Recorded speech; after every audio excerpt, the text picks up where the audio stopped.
ये कहानी ममता की है। बचपन से ही घर में ये एहसास दिलाकर पाला गया कि औरतों को बोलने का हक नहीं है। अरे ममता, जरा जल्दी जल्दी हाथ चलाओ। रोज ऑफिस में देर पहुंचता हूँ तुम्हारे कारण। लेकिन आपका सारा खाना पैक और तैयार भी है। अरे जबान जितनी चलाती हो उतना अगर हाथ चलाती ना तो शायद घर को अच्छे से मैनेज कर पाती।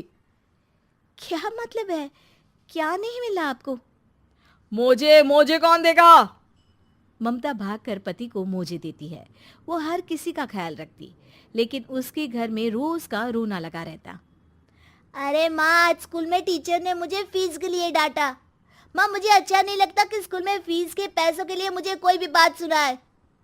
अरे पर बेटा, ये तो पापा करते हैं ना, सारा ऑनलाइन। मुझे तो इसकी जानकारी भी नहीं है। हाँ हाँ, बना लो बच्चों के सामने मुझे बुरा। अरे करता तो मैं ही हूँ, माना, लेकिन मुझे कोई सपना थोड़ी ना आएगा कि बच्चों की फीस जमा करनी है। अरे बताओगी तो तुम ही ना। ममता की अब ये आदत में शुमार हो चुका था। वो हमेशा हर बात के लिए खुद को ही दोषी मानती। एक दिन वो पड़ोस की दोस्त से कहती है, समझ नहीं आता यार, मैं इतनी डम कैसे हो सकती हूँ। बात तो सही भी है ना। अब पति बेचारा नौकरी करे, पैसे कमाए, या फिर ये देखे कि बच्चों की फीस का वक्त है। क्या करूँ यार। पता नहीं, मेरे पति तो सारा काम खुद ही करते हैं। वो तो कहते हैं कि तुम थक जाती होगी, सारा दिन घर बाहर बच्चे तो। अच्छा, ऐसे भी पति होते हैं क्या? अरे क्या बात कर रही है? भाई साहब कभी तुझे किसी बात के लिए सुनाते नहीं?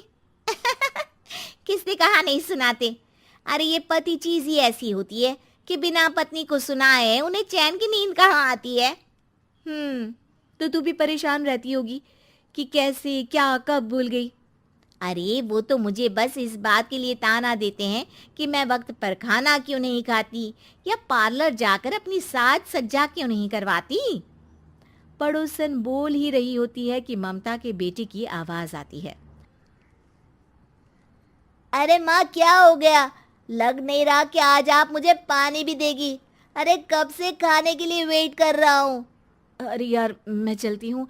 बेटा खाने के लिए वेट कर रहा है, मैंने उसे खाना भी नहीं दिया। अरे 12वीं में पहुंच चुका है तुम्हारा बेटा, उसे बोलो खुद पानी लिया करे। मैंने तो अपने बच्चों को काम करना सिखाया है। अरे यार, खुद की भी तो कोई लाइफ है। माना जब नहीं कर सकते थे तो किया, लेकिन अब इतने बड़े बच्चों की हर बात मानेंगे तो मुश्किल तो अपने को ही होगी। ममता को पड़ोसन की बात में दम तो लगता है, लेकिन करे क्या, आदत भी तो खुद ही ने डाली थी। ममता घर जाती है कि तभी बेटी आ जाती है। माँ, परसों मुझे एक शादी में जाना है। तेरी वो जो लाल वाली साड़ी है ना, उसे दे देना। मैं आज जाकर टेलर को दे दूंगी, वो उस साड़ी से सूट बना देगा। अरे नहीं नहीं तारा, वो मेरी माँ ने मुझे दी थी और उस साड़ी से मेरी काफ़ी भावनाएं जुड़ी हैं। तुमको ना मैं दूसरी साड़ी दे दूंगी। ओके, कोई बात नहीं, लेकिन आज दे ही देना पक्का।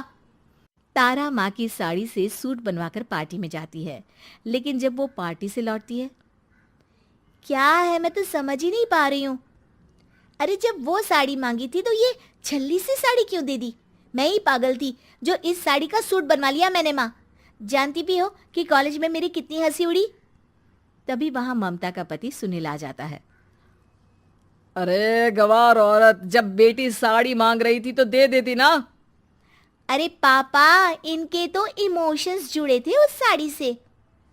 ममता इतने सब के बाद भी कुछ नहीं बोलती।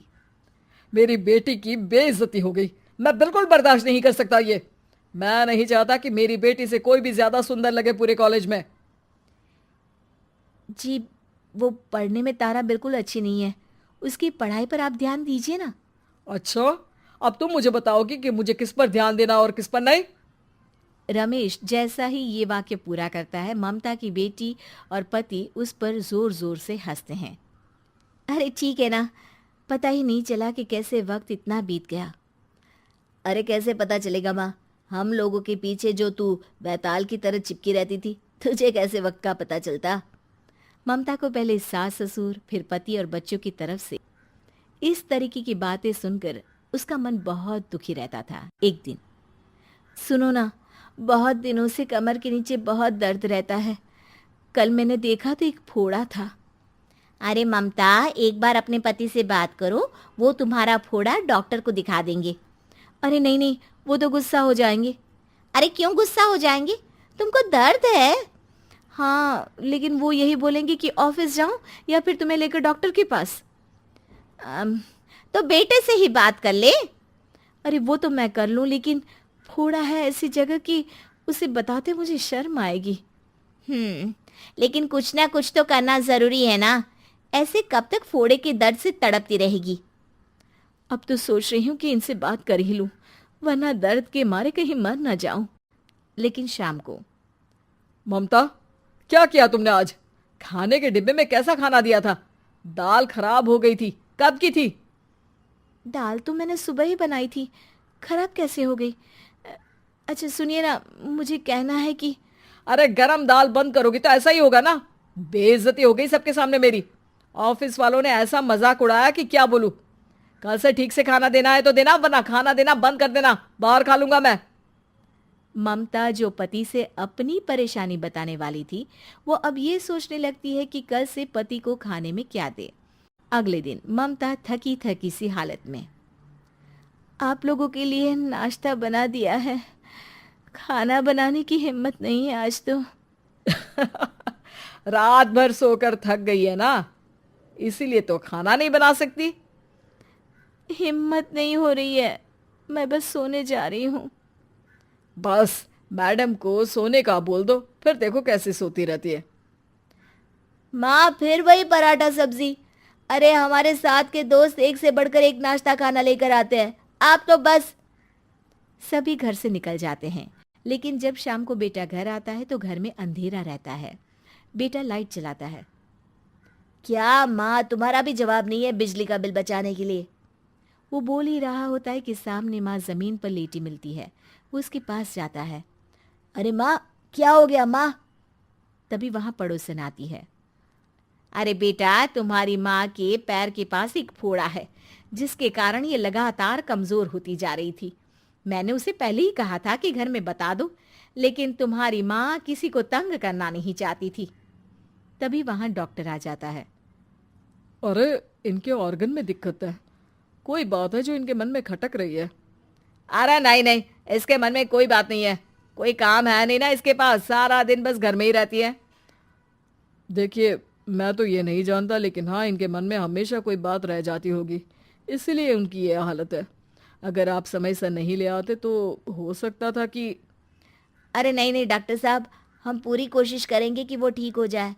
हम लोगों ने अपनी ही परेशानी माँ के सामने रखी, लेकिन किसी ने माँ की दिक्कत को जानने की कोशिश तक नहीं की।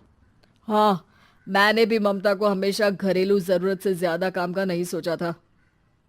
ममता को होश आता है और वो खुद को अपने बेडरूम में देखती है। वो उठने की कोशिश करती है कि माँ, अब आप नहीं उठेंगी। हम लोग है ना, हम लोग आपको पूरी तरह से खुश रखने की कोशिश करेंगे।